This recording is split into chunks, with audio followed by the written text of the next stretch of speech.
everyone, welcome to the channel. This is Perpetuality. I do not often post videos about my personal watch collection or those that have left or have entered. The reason being is that it changes far too frequently. It would be an arduous task for me to do a video for every single watch.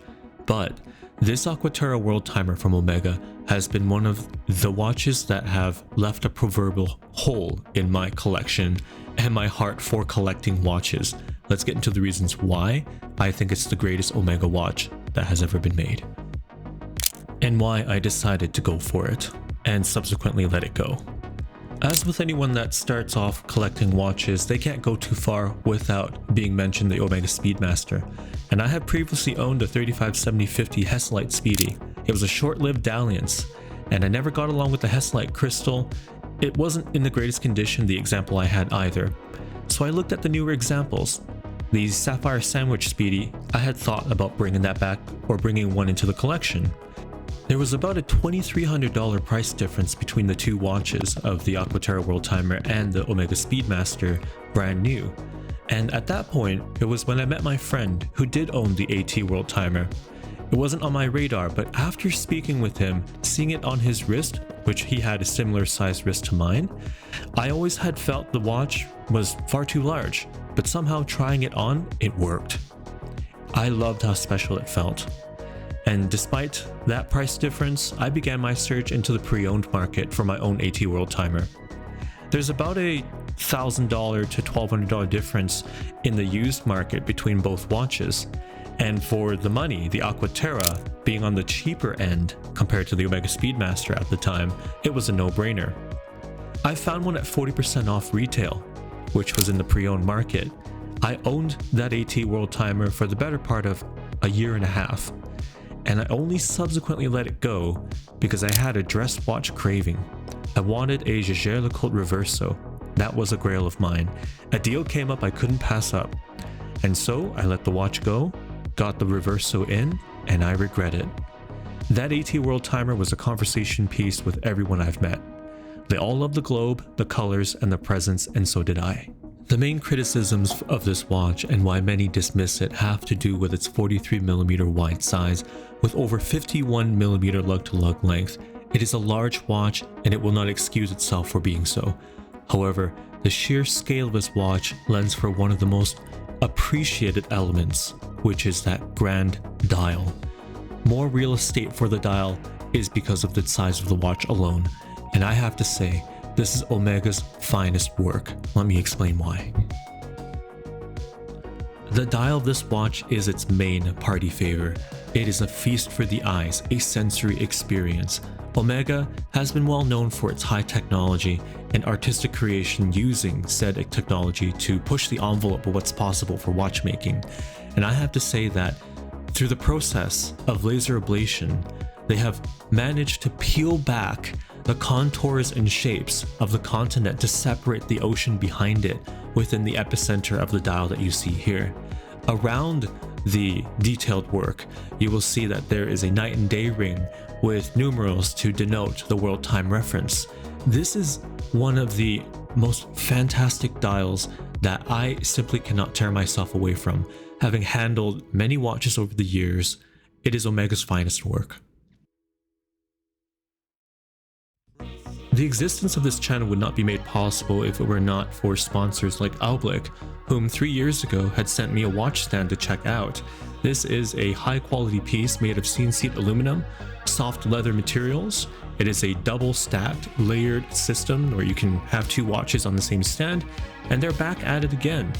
This time they have a new product release, and this is the Attention Watch Box that will support up to 6 watches side by side made of high quality lacquered wood that is reminiscent of what you would find in 80s and 90s Japanese hi-fi stereo systems. The wood finish actually has a veneer lacquered effect that has been polished 6 times over to achieve a high sheen.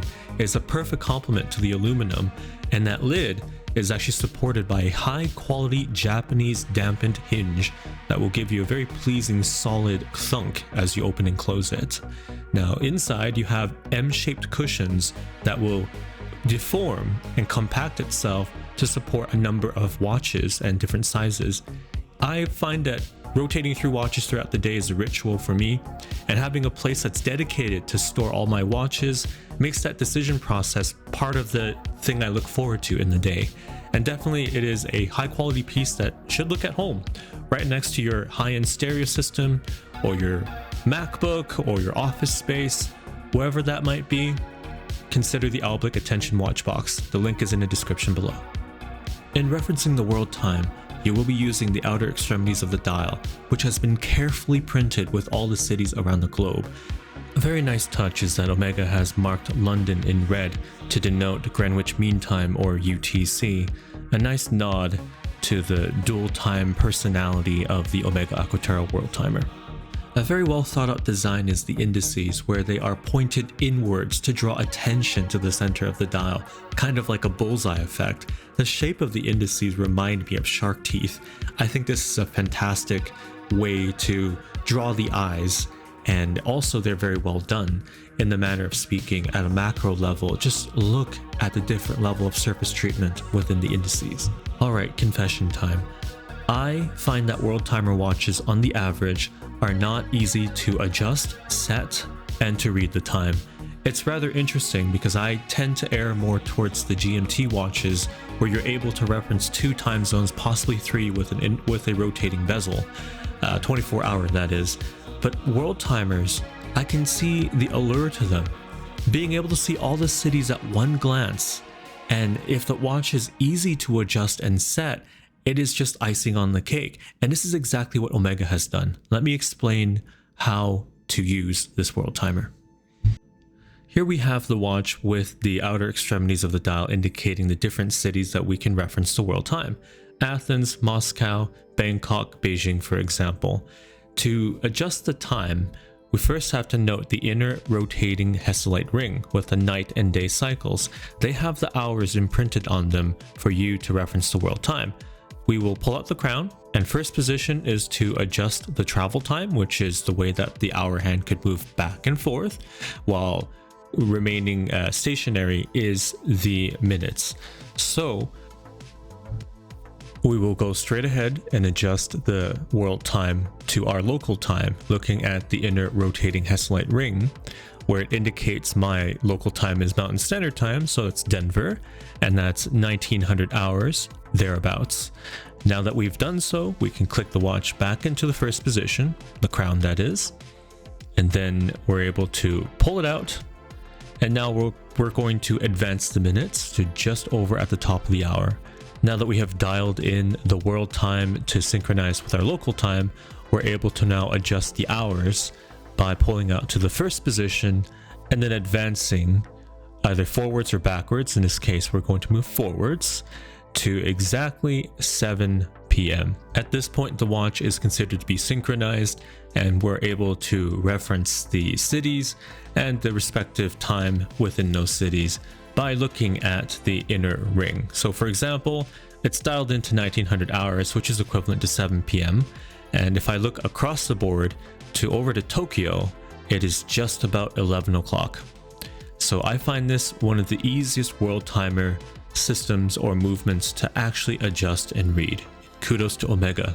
The watch measures 43 millimeters wide in case diameter and roughly 14.3 millimeters in case thickness. Lug to lug length is around 50 millimeters.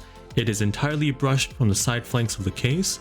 The top of the lugs are a scalloped design, meaning that the top section is beveled off and high polished, and then you have a conical bezel that frames a single domed sapphire crystal with anti-reflective coating applied underneath. The watch is accompanied with a soft rubber strap and a fold-over deployant buckle double trigger release. It is a very high quality rubber strap with a stitched finishing on the edges and this kind of hatch pattern in the center, reinforced with a stainless steel accent, which is a piece of steel that is high polished within the bracelet matching the lug design. I think this is the best implementation of a rubber strap that Omega has done for their watches, and it is a highly comfortable, soft and pliable rubber material. I have to say that having this on the wrist, it disappears completely. My only gripe is that if you have a wrist smaller than 6.3, maybe 6.4 inches, there just isn't enough holes on the longer side of the strap to accommodate a smaller wrist. If Omega provides a smaller strap option, I would say order the bracelet, the watch with the bracelet, and get the rubber strap down the road, as it miniaturizes the watch and increases the comfort tremendously. One area that was a gripe for me was the crown design and how difficult it was to get a good purchase on it. It comes down to how the crown is shaped. It's canted inwards like a kettle, and it simply is difficult to reach and get a good purchase. I find that operating the crown was a chore on this watch, which is not ideal considering that this is a world timer. You may be using that crown quite frequently to set the time if you're not wearing the watch. Flipping the watch around, you're greeted by the wonderful caliber 8938 movement. I think this is among Omega's most complicated movements, and it is rightfully one of their best. It's a self-winding movement with a coaxial escapement, certified master chronometer, approved by Metas, highly magnetic resistant at 15,000 Gauss, and it has the World Timer GMT function. Free sprung balance with a silicon bounce spring, and it winds in both directions. The finishing of the movement is brilliant. It's Omega's classic rhodium plated finish with Geneva waves in an arabesque array. I love looking at this movement. To summarize, why do I think this watch is Omega's best? First of all, the dial is out of this world. It has a complication that's more useful than a GMT. It wears far more comfortably than the size does suggest. I have a 6.5-inch wrist. Somehow, on a rubber strap, it shrinks that 50mm lug-to-lug length dramatically.